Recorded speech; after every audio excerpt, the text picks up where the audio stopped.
গত বছর এই দুলাইখাল, ওই যে এখন যে ময়লা যেখানে ফেলে, এই যে আপনাদের এখানে আসার সময় এই যে ময়লা যেখানে কর্নারে ফজরের নামাজ পড়ে আমরা বাইরে একটা ব্যাগ, একটা বস্তা নড়ে নড়ে ফজর করে। হয়তো অনেকেই সাক্ষী হয়েছেন, দেখেছেন, হয়তো অনেকেই দেখেছো না তোমরা। আমরা ব্যাগ খুলে দেখি একজন মহিলা জীবিত ব্যাগের ভিতরে, কথা বলতে পারতেছেন না, কাঁপতেছে, ভালো দেখতেও সুন্দর কাপড়, মুরব্বী বৃদ্ধা। আমরা জানতে চাইলাম আপনি এখানে কেমনে? উনি বলতে চায় না, উনি শুধু বলতে চায় যে কোনো ঔষধ আছে কি আমাকে খাওয়াইয়া তোমরা মাইরে ফেলাও। খুব স্বাভাবিক কথা বলতেছে। উনি বললেন, লম্বা কথা, উনি বললেন আমার ছেলে আমার মেয়ে আমাকে, আমার ছেলে তার শ্বশুর বাড়িতে নিয়ে যাওয়ার কথা বলে দামি গাড়িতে উঠাইয়া ঢাকা শহর ঘুরাইয়া এক বোতল পানি হাতে ধরাইয়া দেয়া মাওয়ার দিকে নিয়ে গিয়ে আমারে বেগে বস্তার ভিতরে ঢুকাইয়া কোথায় ফেলে গেছে আমি আর জানি না। আমার অপরাধ ছিল, আমি শুধু বলছিলাম বাবা তোমরা আমার বৃদ্ধাশ্রমে দিও না, আমি তোরে পেটে রাখছি, আমি তোর সাথে থাকতে চাই। আমার অপরাধ ছিল, আমি সন্তানের সাথে থাকতে চাই, এই কথা বলা। আমি তার কাছে কিছু চাই না, খাবার চাই না। আমি বলছি আমি তোর মা, আমি তোর সাথে থাকতে চাই, আমি তোরে পেটে রাখছি। এই অপরাধে আমাকে ফেলে দিয়ে গিয়েছে, আমাকে তোমরা মেরে ফেলো। আমার সন্তান আজ আমাকে চিনল না, এই পৃথিবী আমি বেঁচে থেকে লাভ কি? কেমন জানি আজকে আমরা হয়ে গিয়েছি। এই জন্য আল্লাহর ওয়াস্তে মা বাপকে কষ্ট দিন। আমার জীবনে জানা কত ঘটনা আছে, এগুলো বললে তো আপনারও কষ্ট পাবেন। এই ঢাকা শহরের মা বাপের সঙ্গে কত খারাপ আছে। এমনও সন্তান আছে এই ঢাকা শহরে মাকে দুতলা থেকে লাত্তি দিয়ে নিস্তারে ফেলায় দিচ্ছে। ডাক্তারের কাছে নিয়ে গিয়ে বলছে ডাক্তার যত পয়সা লাগে আমি দিব, ইঞ্জেকশন দিয়ে বাপকে মাইরা ফেলা, আর ভাল লাগে না। অত সন্তান পড়ালেখা করলো কেমনে, বড় হইলো কেমনে? সবই তো মায়ের কারণে, সবই তো বাপের কারণে। এই জন্য আল্লাহর ওয়াস্তে মা বাপকে কষ্ট দিও না। দুনিয়ায় যদি কে কিছু পেতে চাও মা বাপকে কষ্ট দিও না। এমনও সন্তান আছে তার স্ত্রীর কথা শুনে মাকে রাত্রবেলা, বাপকে রাত্রবেলা বালিশ চাপা দিয়ে হত্যা করে। মা মারা গিয়েছে, কেউ মেরে ফেলতে, ডাকাতি হয়েছে, এগুলা বলে চালিয়ে দেয়। ঠিক কিনা বলেন? কেমন জানি হয়ে গেছে। আল্লাহ আমাদের সবাইকে হেফাজত করুক, বলেন আমিন। আমার কথা কি শুনতে পাচ্ছেন আপনারা? জোরে বলেন আমিন, আরো জোরে বলেন আমিন। অথচ আপনারা ভালো করেই জানেন, কথাটা আপনাদের জানা কথা, 1 মিনিটে বলে দিই। আপনি যত বড় বুজুর্গ হন না কেন, আপনি যা কিছু হন না কেন, মা বাপ যদি আপনার জন্য দোয়া করে দেয়, মা বাপ যদি আপনাকে বদদোয়া করে দেয়, আপনি জাহান্নামে যাবেন, দুনিয়ায় বেইজ্জত হবেন। আপনি যদি ইন্তেকালের আগে দুনিয়ায় কোনোদিন বেইজ্জত হন, শুধু পিছনে খুঁজবেন কোন দিন মা বাপের সঙ্গে খারাপ আচরণ করছেন। আমি আপনাদেরকে সূত্র বলে দিলাম গণিতের মতো, যদি দুনিয়ায় চলার পথে আপনি বেইজ্জত হন, পিছনে খুঁজবেন কোন দিন মা বাপের সঙ্গে অন্যায় আচরণ করছেন। সাবস্ক্রাইব করে আমাদের সঙ্গেই থাকুন। দেখেন তো রসুল কেমন ছিলেন সমাজে, রসুল কেমন ছিলেন দেখেন। আমরা খুব দূরে যাব না, খুব বড় কোনো কথা বলবো না। রসুল কেমন ছিলেন পাবলিকের সাথে। আমি বড় হুজুর হয়ে গেলে পাবলিকের সাথে মুসাফা করি। মহানাকে তো তুমি কিসের বড় হুজুর? তুমি আল্লাহ রসুলের চাইতে বড়?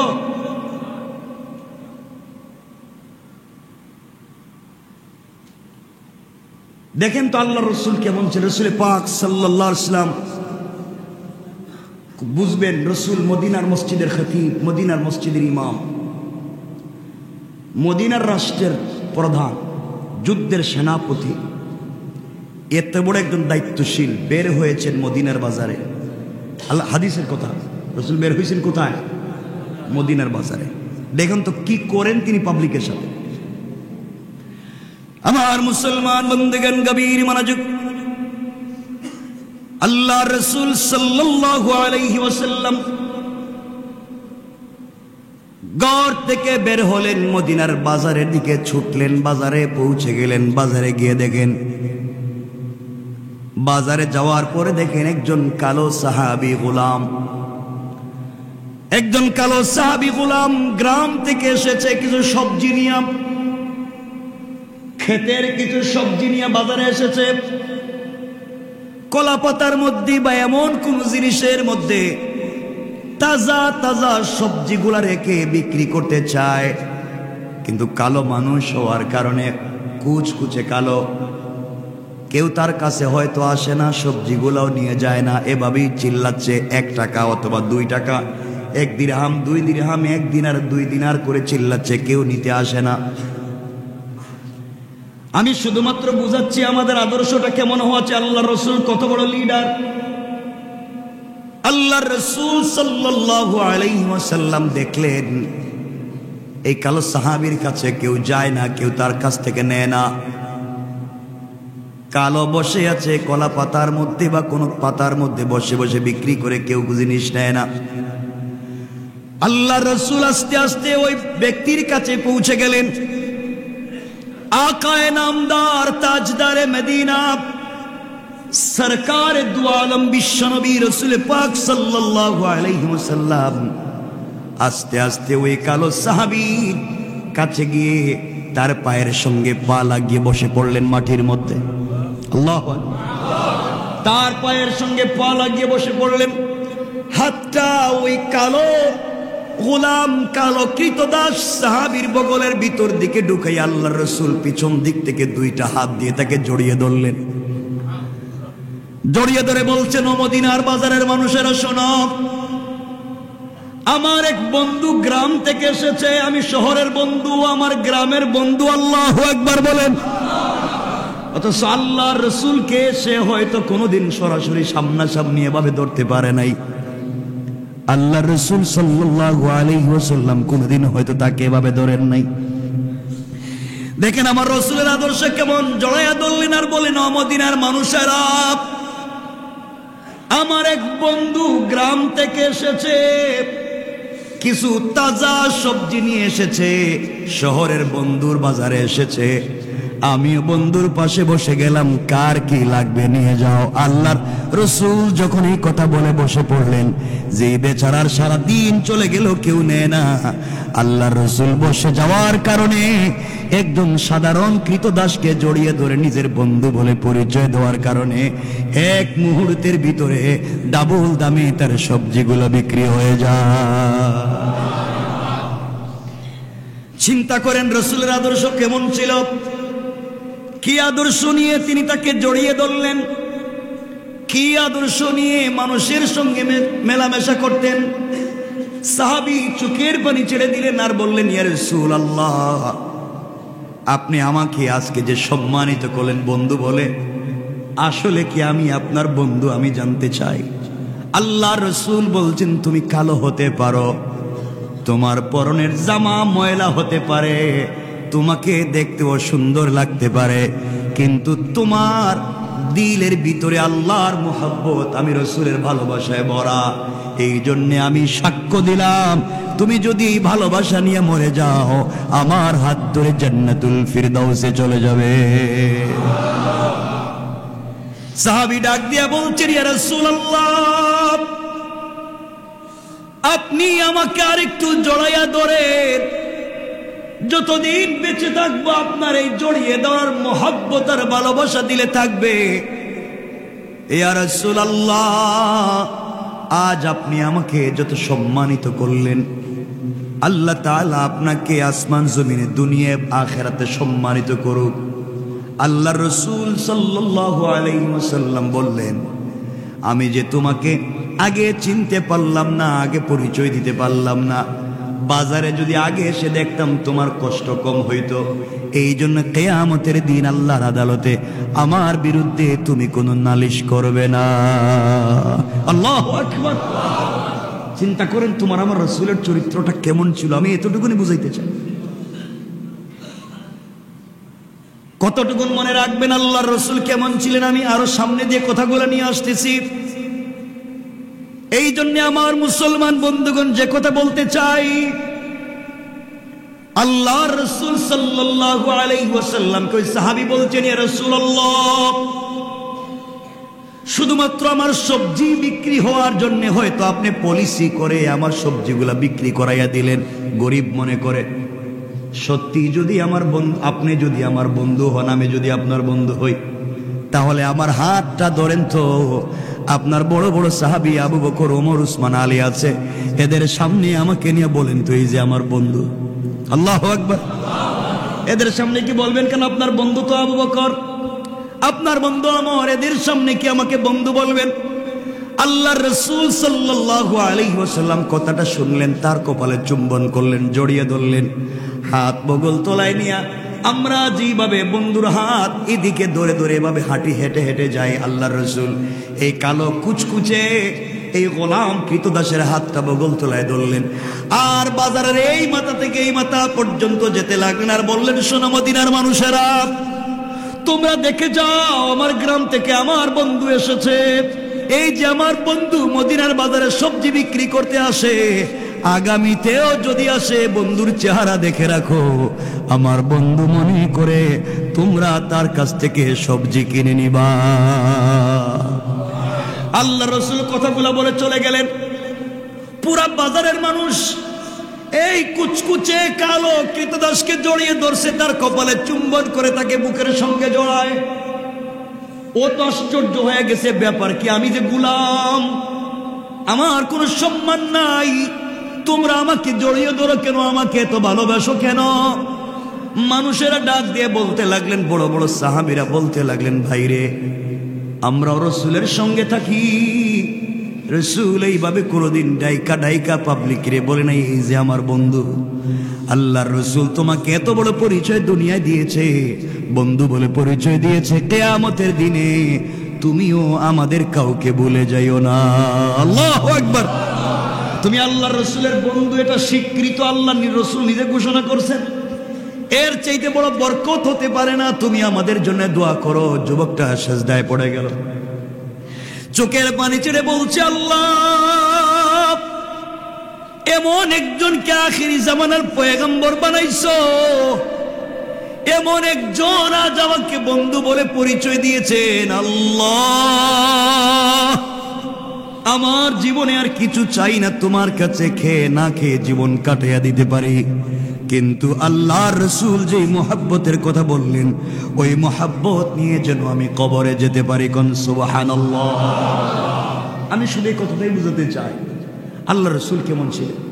আমাকে বলেন তো, রাসূল যদি সাধারণ মানুষকে বন্ধু বলে পরিচয় দিয়ে বুকে জড়িয়ে ধরতে পারেন, কি ঘামের দুর্গন্ধ, গ্রাম থেকে এসেছে, ময়লায় ভরা, রাস্তায় মাটিতে বসে কলা পাতায় সবজি বিক্রি করে, এর মধ্যে কালো গোলাম তো কৃতদাস, তাকে বন্ধু বলে পরিচয় দিচ্ছেন। আর আজকে এই সোসাইটি, এই ঢাকা সোসাইটি, অনেক সন্তানেরা পড়ালেখা করে এসপিডিসি হয়, শিক্ষিত হয়, কিন্তু বড় চেয়ারে বসার পরে তার কৃষক বাবাকে পরিচয় দিতে চায় না। ঠিক কিনা বলেন? আফসোস এই জায়গায়, তার নিজের বাবাকে পরিচয় দিতে চায় না, গরিব মাকে পরিচয় দিতে চায় না। বাবা গ্রাম থেকে কষ্ট করে সন্তানের অফিসের সামনে রাত দিন দাঁড়িয়ে সন্তান দেখতেছে সিসিটিভিতে তার বাপ, কিন্তু পরিচয় দিতে চায় না, কারণ বাপ লুঙ্গি পরে আসছে, আমার চেয়ারে কেমনে বসবে? তুমি গোলাম। বাপ বাপই হয়। আল্লাহর পরে এই পৃথিবীতে যার মর্যাদা সে মার বাপ। আল্লাহর পরে যদি কাউকে ইহসান করতে হয় মার বাপ, আল্লাহর পরে যদি কারো শুকরিয়া আদায় করতে হয় মার বাপ। আমি বলছি, কোরআনে আল্লাহ বলছেন, ওয়াবিল ওয়ালিদাইনি ইহসানা, আমাকে রব মানলে ইহসান করতে হবে মা বাপের। আমার যদি শুকরিয়া আদায় করো, শুকরিয়া আদায় করতে হবে মা বাপের। আনিশকুরলি ওয়ালি ওয়ালিদাইয়া, আমার শুকরিয়া আদায় করলে করো মা বাপের। কিন্তু আফসোস হয় এই সোসাইটি, অনেক সন্তানেরা তাদের শ্বশুরকে, তাদের শাশুড়িকে যে সম্মান করে, যে গিফট দেয়, তার 100 বার 1 ভাগ নিজের মা বাপকে সম্মান করে না। কত নিচে নেমে গেছি আমরা। কিসের তোমার সালাত, কিসের তোমার জান্নাত? কি হয়ে গেলাম? অনেক সন্তানেরা আছে আপনি খবর না, আপনাদের মসজিদের ইমাম আছেন, খাদেম আছেন, মুয়াজ্জিন আছেন, উলামায়ে কেরাম আছেন। আপনারা পুরো বাংলাদেশে একটা সার্ভে করেন, একটা মসজিদের ইমাম, মুয়াজ্জিন, খাদেম, মাদ্রাসার শিক্ষক, রিকশাওয়ালা, তার মা বাপকে আপনারা বৃদ্ধাশ্রমে পাবেন না। কথা বলেন, পাবেন? বৃদ্ধাশ্রমে গিয়া পাবেন পয়সাওয়ালার মা, সারা জীবন সার্ভিস দিয়েছে, টাকাওয়ালার বাপ সব সন্তানকে দিয়েছে, আজকে বৃদ্ধাশ্রমে দুকে দুকে মরে। এর অর্থ হলে সন্তানকে দুনিয়ার শিক্ষা শিক্ষিত করেছেন, আল্লাহর পরিচয় দেওয়াইতে পারেন নাই, রাসূলের মোহাব্বত দিলে দুখাতে পারেন নাই, এই জন্য শয়তান পয়সাওয়ালা হয়েছে, আদৌ সে মানুষ হয়ে উঠতে পারে নাই।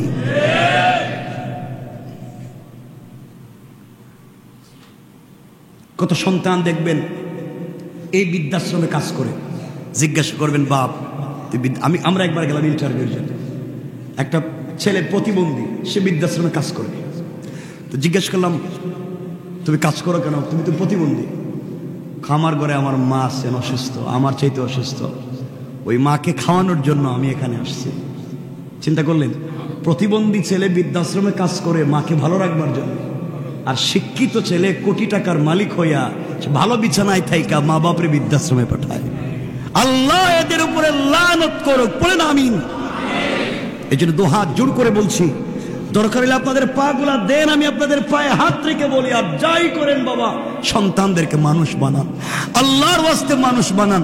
আল্লাহর ওয়াস্তে সন্তানদের প্রতি মা বাপের যে কি, মা বাপ যে কি জিনিস, আল্লাহ রসুল কি জিনিস, এটা শিক্ষা দেন, এটা শিক্ষা দেন। সারা জীবন সন্তান সন্তান করলেন, কত মা বাপ আছেন আজকে কষ্ট পাচ্ছেন শুধু ঘরের ভিতরে সন্তানের কারণে ঠিক মতো ঔষধ আইনা দেয় না।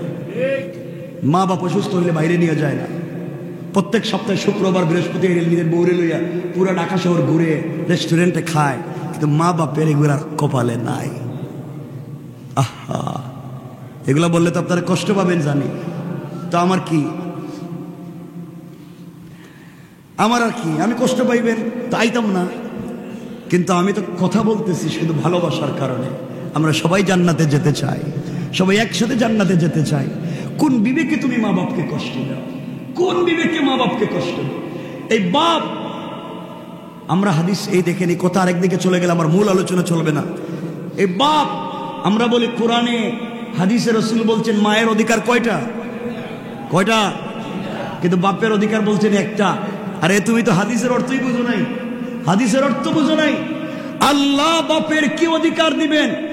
মা পেটে রাখছেন সন্তানকে 10 মাস 10 দিন, আর এই সন্তানকে পুরা মৃত্যু পর্যন্ত বাপ পিঠে রেখে রেখে বড় করেছে।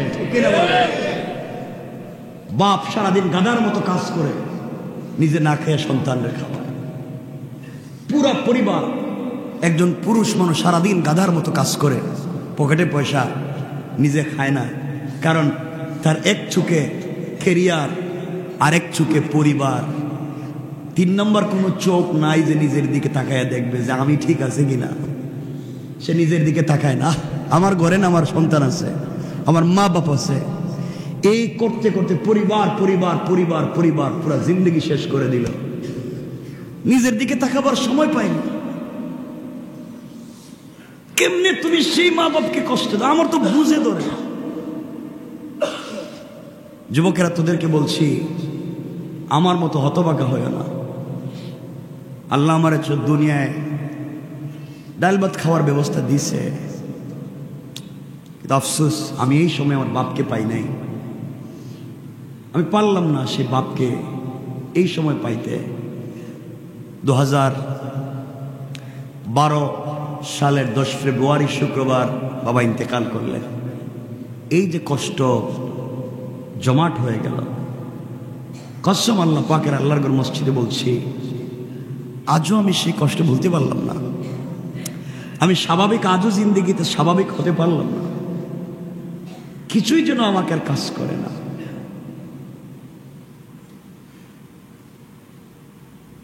এই জন্য আল্লাহর ওয়াস্তে জীবনে যদি কিছু হইতে চাও, জীবনে যদি ইজ্জতের মালিক হইতে চাও, মা বাপকে ইজ্জত করো। পয়সাওয়ালা যদি হতে চাও, মা বাপের পিছনে ইনভেস্ট করো, ব্যাংকে নয়, ব্যবসায় নয়। কিন্তু আমার কষ্ট হয় বন্ধুদের দিকে নিয়ে আড্ডা দিতে, পদ্মায় গিয়া ইলিশ খাইতে 20,000 30,000 খরচ করে, হিসাব করে না। আর মাকে পয়সা দিতে হিসাব করে, বাপকে পয়সা দিতে হিসাব করে। তুমি নিমক হারাম। মা বাপকে পয়সা দিতে কিসের হিসাব? তুমি রাখতেছো মনে করে ইনভেস্ট করছো, আখিরাতে আল্লাহ তোমাকে 100 ডাবল করে ফিরাইয়া দিবে। আল্লাহু আকবার বলেন।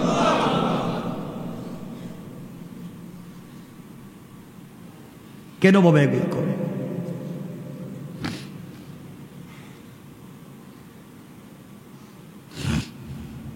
গত বৎসর আমার এখানে নাই, আমার আশরাফ ভাই ছিলেন, এখানে আসেন নাই হয়তো আজকে। গত বৎসর এই দুলাইখাল, ওই যে এখন যে ময়লা যেখানে ফেলে, এই যে আপনাদের এখানে আসার সময় এই যে ময়লা যেখানে কর্নারে ফজরের নামাজ পড়ে আমরা বাইরে একটা ব্যাগ, একটা বস্তা নড়ে নড়ে ফজর করে। হয়তো অনেকেই সাক্ষী হয়েছেন, দেখেছেন, হয়তো অনেকেই দেখেছো না তোমরা? আমরা ব্যাগ খুলে দেখি একজন মহিলা জীবিত ব্যাগের ভিতরে, কথা বলতে পারতেছেন না, কাঁপতেছে, ভালো দেখতেও সুন্দর কাপড়, মুরব্বী বৃদ্ধা। আমরা জানতে চাইলাম আপনি এখানে কেমনে? উনি বলতে চায়, উনি শুধু বলতে চায় যে কোনো ঔষধ আছে কি আমাকে খাওয়াইয়া তোমরা মাইরে ফেলাও। খুব স্বাভাবিক কথা বলতেছে। উনি বললেন, লম্বা কথা, উনি বললেন আমার ছেলে আমার মেয়ে আমাকে,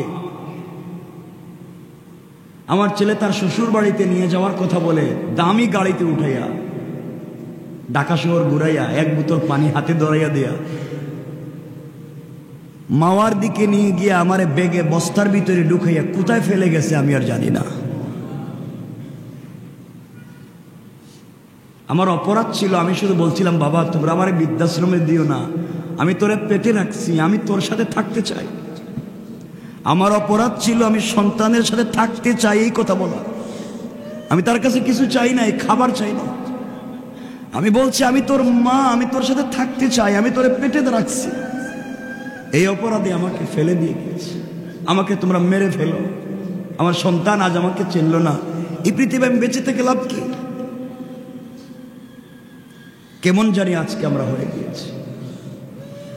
এই জন্য আল্লাহর ওয়াস্তে মা বাপকে কষ্ট দিও। আমার জীবনে জানা কত ঘটনা আছে, এগুলো বললে তো আপনারও কষ্ট পাবেন। এই ঢাকা শহরে মা বাপের সঙ্গে কত খারাপ আচরণ। এমনও সন্তান আছে এই ঢাকা শহরে মাকে 2 তলা থেকে লাত্তি দিয়ে নিস্তারে ফেলায় দিচ্ছে। ডাক্তারের কাছে নিয়ে গিয়ে বলছে ডাক্তার যত পয়সা লাগে আমি দিব, ইঞ্জেকশন দিয়া বাপকে মাইরা ফেলা, আর ভাল লাগে না। অত সন্তান পড়ালেখা করলো কেমনে, বড় হইলো কেমনে? সবই তো মায়ের কারণে, সবই তো বাপের কারণে। এই জন্য আল্লাহর ওয়াস্তে মা বাপকে কষ্ট দিও না। দুনিয়ায় যদি কে কুচি পেতে চাও মা বাপকে কষ্ট দিও না। এমন সন্তান আছে তার স্ত্রীর কথা শুনে মাকে রাত্রবেলা, বাপকে রাত্রবেলা বালিশ চাপা দিয়ে হত্যা করে। মা মারা গিয়েছে, কেউ মেরে ফেলতে ডাকাতি হয়েছে এগুলা বলে চালিয়ে দেয়। ঠিক কিনা বলেন? কেমন জানি হয়ে গেছে। আল্লাহ আমাদের সবাইকে হেফাজত করুক, বলেন আমিন। আমার কথা কি শুনতে পাচ্ছেন আপনারা? জোরে বলেন আমিন, আরো জোরে বলেন আমিন। অথচ আপনারা ভালো করেই জানেন, কথাটা আপনাদের জানা কথা, 1 মিনিটে বলে দিই। আপনি যত বড় বুজুর্গ হন না কেন, আপনি যা কিছু হন না কেন, মা বাপ যদি আপনার জন্য দোয়া করে দেয়, মা বাপ যদি আপনাকে বদদোয়া করে দেয়, আপনি জাহান্নামে যাবেন, দুনিয়ায় বেইজ্জত হবেন। আপনি যদি ইন্তেকালের আগে দুনিয়ায় কোনোদিন বেইজ্জত হন, শুধু পিছনে খুঁজবেন কোন দিন মা বাপের সঙ্গে খারাপ আচরণ করছেন। আমি আপনাদেরকে সূত্র বলে দিলাম গণিতের মতো, যদি দুনিয়ায় চলার পথে আপনি বেইজ্জত হন, পিছনে খুঁজবেন কোন দিন মা বাপের সঙ্গে অন্যায় আচরণ করছেন। আমি 1 মিনিট করে আপনাদেরকে 2টা ঘটনার দিকে নিয়ে সংক্ষেপ করতে চাই। কথা যেহেতু মনে হয়ে গেল, বনি ইসরাইলের একজন বুজুর্গ যার নাম ছিল জুরাইজ,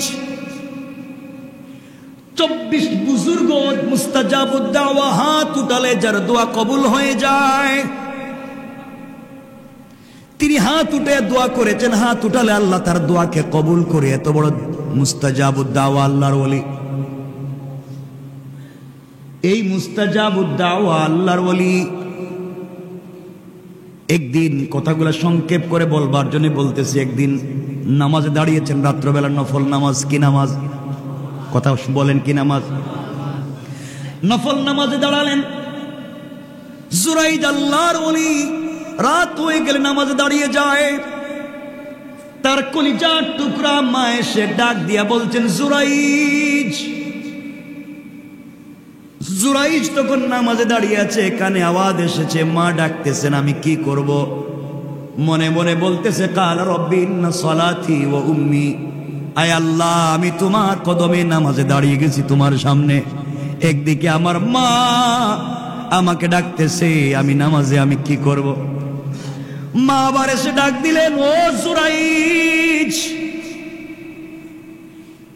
জুরাইজ আবার মনে মনে বলে, কালা রব্বি ইন্না সলাতি ওয়া উম্মি, আয় আল্লাহ, আমি নামাজি, আমার মা আমাকে ডাকে। আবার এসে মা ডাক দিয়ে বলছেন, জুরাইজ। মা এসে দেখলেন সন্তান তখনও নামাজে, হাত উঠাইয়া বলতেছে, আল্লাহ, 3 বার সন্তান রে ডাকলাম, সন্তান নামাজে, মামি মা বড় কষ্ট পাইলাম, আমার ডাকে আমার সন্তান একটা বার সাড়া দিল না, আমি বদদুয়া করে দিলাম, ও যেন দুনিয়ায় বেইজ্জত না হইয়া না মরে, ও যেন জেনা না করে, ও জেনার অপবাদ না নিয়া না মরে। মা বদদুয়া করে দিলেন সন্তানের উপরে। আমি জানতে চাই, ছেলে খারাপ কাজে ছিল না ভালো কাজে? সবাই বলেন। ছেলেটা নামাজে ছিল, মা বদদুয়া করলেন। কথা হলো, তার বদদুয়া লাগবে কিনা? হাদিস হলো, মাসআলা হলো, ফতোয়া হলো, আপনি যদি ফরজ নামাজে না হইয়া নফল নামাজে হন, মা বাপের কেউ যদি আপনাকে ডাক দেয়, নফল নামাজ ভেঙ্গে দিয়ে মা বাপের ডাকে সাড়া দেওয়া আপনার উপরে ওয়াজিব। আল্লাহু আকবার। আল্লাহ বলছেন, বান্দা তোর বাপ ডাকছে, ভাঙ নামাজ, আমার নামাজ আবার পড়বে, কিছুক্ষণ পরে পড়বে, আগে মায়ের ডাকে যা, তো তোর বাপ ডাকছে, আগে যা, বাপের কথা শোন, নামাজটা পড়ে পড়। আল্লাহু আকবার বলেন না? রব কি সম্মান দিয়েছেন মা বাপকে। নামাজে থাকলে বলছেন নামাজ ভাঙ। আপনি নফল রোজা রাখছেন, মা বলতেছেন, বাবা আমার মন চায় তোমার সাথে আজকে দুপুরে খাই। বাবা বলতেছেন, তোমার সাথে আমার খাইতে মন চায়। আপনি বললেন, না আমি না রোজা রাখছি। তুমি কত বড় পীরের ঘরের পীর, তুমি রোজা রাখছো, কিসের রোজা রাখছো? মা বলছেন খাও। আল্লাহর রাসূল বলছেন, তোমার জন্য রোজা ভেঙ্গে মা বাপের সঙ্গে খেতে বসা তোমার উপরে ওয়াজিব। আল্লাহু আকবার বলেন। কি সম্মান দিলেন মা বাপকে, চিন্তা করেন তো। আপনাদের কষ্ট হচ্ছে না? কর্তৃপক্ষ বলছেন আমি একটু দেরি করার জন্য। আপনাদের কষ্ট না হলে আমি কয়েক মিনিট বলতে পারি, কারণ আমার নির্ধারিত সময় আছে, আমার বলার টাইম অনেক উপরে এখনো বাকি আছে। কষ্ট হচ্ছে না তো? দেখেন প্লিজ, আমি ভালো লাগার জন্য বলতেছি না, আমরা আমল করব ইনশাল্লাহ। না আল্লাহ, কথাগুলো শুনেন। মা বাপের কথা উঠছে তো, আমি সংক্ষেপ করে বলে দিচ্ছি, আয়াতের সঙ্গে মিলে আমি এসে। আমার বন্ধুগণ, কথাগুলো দিল দিয়া শুনেন। জুরাইজ নামাজে ছিলেন, মা বদদুয়া করলেন, কিছুদিন পরে মা ইন্তেকাল করলেন। জুরাইজ এত বড় ইবাদত করে পুরা দেশের মধ্যে যার সম্মান আর সুনাম, তার জামানায় তার চাইতে বড় আলেম পৃথিবীতে আর নাই। কত বড় আলেম! তাকে এলাকার সকল মানুষ মিলে, মোহাব্বতের মানুষ, মুরিদিন মুহিব্বিন মিলে চমৎকার করে একটা ঘর বানিয়ে দিয়েছে, জঙ্গল এবং মাঠের মধ্যখানে একটা বাড়ি বানিয়ে দিয়েছে। মুরিদেরা মিলে, মোহাব্বতের ভালোবাসার মানুষ মিলে হুজুরে বানাইয়া দিছে। কারণ হুজুরের কাছে যখন দোয়ার জন্য যায়, হাত উঠালে দোয়া কবুল হয়ে যায়। এই জঙ্গলের পাশে এক একটা মেয়ে মানুষ এই জঙ্গলের পাশে একটা রাখাল ছেলে বকরি চড়াতো, উট চড়াতো, গরু ছাগল চড়াতো, পশু পাখি পালতো। জুরাইজের ঘরের কাছে, ইবাদত খানার কাছে একটা মেয়ে ছিল, ওই মেয়ের বিয়ে হয় নাই। কি হয় নাই? কথা বলেন। ওই মেয়েটার এখন পর্যন্ত বিয়ে হয় নাই, কিন্তু কয়েকদিন পরে দেখা যায় মেয়েটা একটা বাচ্চা জন্ম দিছে। নাউজুবিল্লাহ বলেন। এগুলো তখন ট্রেন্ড আমাদের সমাজে চলে আসছে। বিয়ে শাদীর দরকার নেই, বাচ্চা থাকলেই হলো। আমি ওদিকে আলোচনা যাব না। সন্তান জন্ম হয়ে গেল, এলাকার মানুষ চিন্তা করে কি রে মেয়ের বিয়ে হয় নাই, সন্তান কোথায় পেল? মেয়েটা চিন্তা করছে সন্তানের বাপের পরিচয় দিলে কেউ আমাকে আস্ত রাখবে না, মেরে ফেলবে। একটা বড় গাছের নাম বলতে হবে, যেই গাছের উপর দিয়ে বাতাস চলে গেলে আমার উপরে লাগবে না। মেয়েটা বলতেছে, এই সন্তানের বাপকে তোমরা জিজ্ঞাসা করো, তোমরা যারা দুধ কলা দিয়ে পুষছো, তোমাদের পীর সাহেব, তোমাদের বড় হুজুর, যারা তোমরা ঘর বাড়ি বানাইয়া দিছো, যার খিদমতে সারাদিন বসে করে, এই জুরাই আমার সন্তানের বাপ। আসলে জুরাই স্বপ্নেও জানে না এই কথা। যেই কথা সেই কাজ। এলাকার মানুষ এসে জুরাইজকে বলছে, হুজুর, পীর সাহেব, আপনি আমাদের এলাকার সম্মানিত মানুষ, আপনি কি করলেন? আপনি এইভাবে একটা মেয়েকে বিয়ে না করে জেনা করলেন। তিনি আল্লাহর নামের কসম করে বলছেন, আমি এই কাজগুলো করি নাই। কিন্তু কে শুনে কার কথা? মেয়েটা তো সত্যি বলে দিয়েছে। সংক্ষেপ করে বলি, এই কথার কারণে সবাই কয়েকদিন নির্যাতন করে অসুস্থ হয়ে গিয়েছেন, থামায়া দিলেন। কয়েকদিন পরে জিজ্ঞাসা করে, হুজুর, এত নির্যাতন করলাম, মারলাম, আলহামদুলিল্লাহ বলেন কেন? জানতে চাই। জুরাইজ বলে, তাহলে শোনো, এই সন্তানের বাপকে, তাকে তোমরা জিজ্ঞাসা করো, সন্তানকে জিজ্ঞাসা করো, ওই কথা বলবে। এলাকার পাবলিক বলছে, হুজুর, সন্তানের বয়স তো মাত্র 3-4 দিন, কমনে কথা বলবে?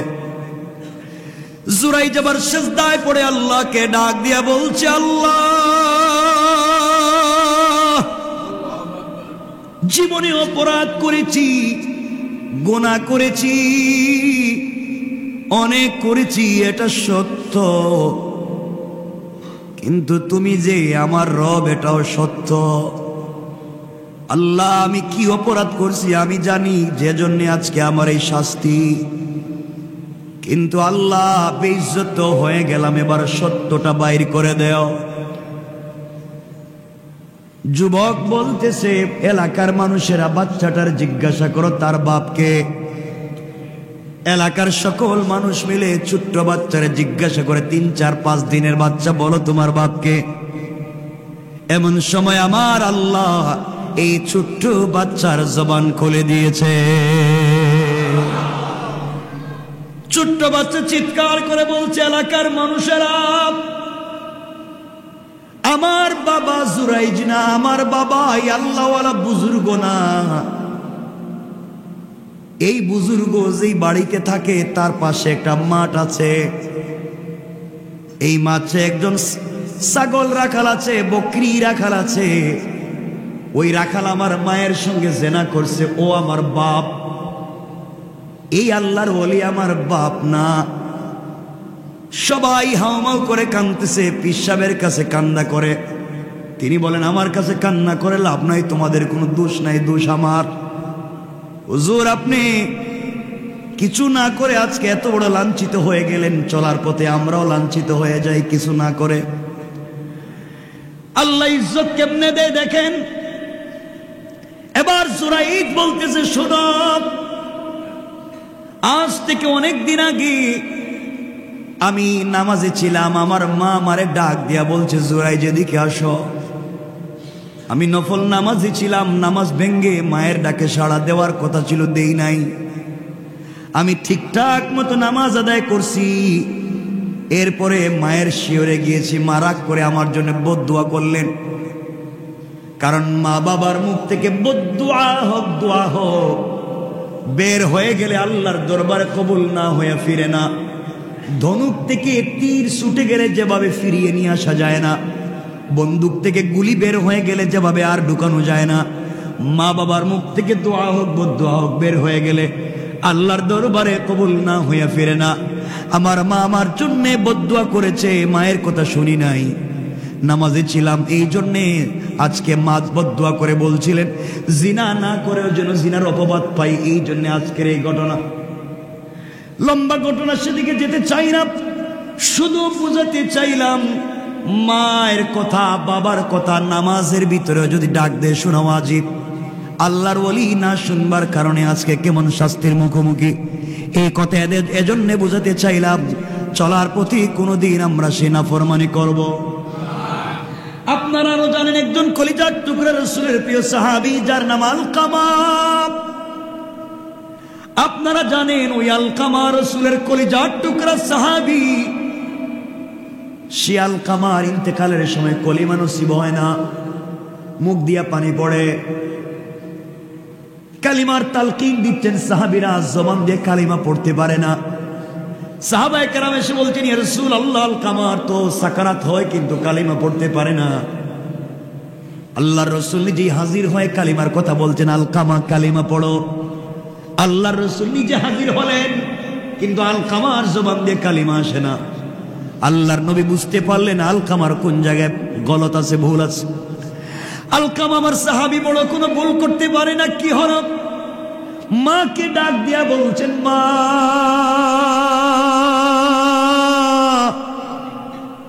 আলকামার জবানে কালিমা আসে না, কি হইছে আপনি একটু বলেন।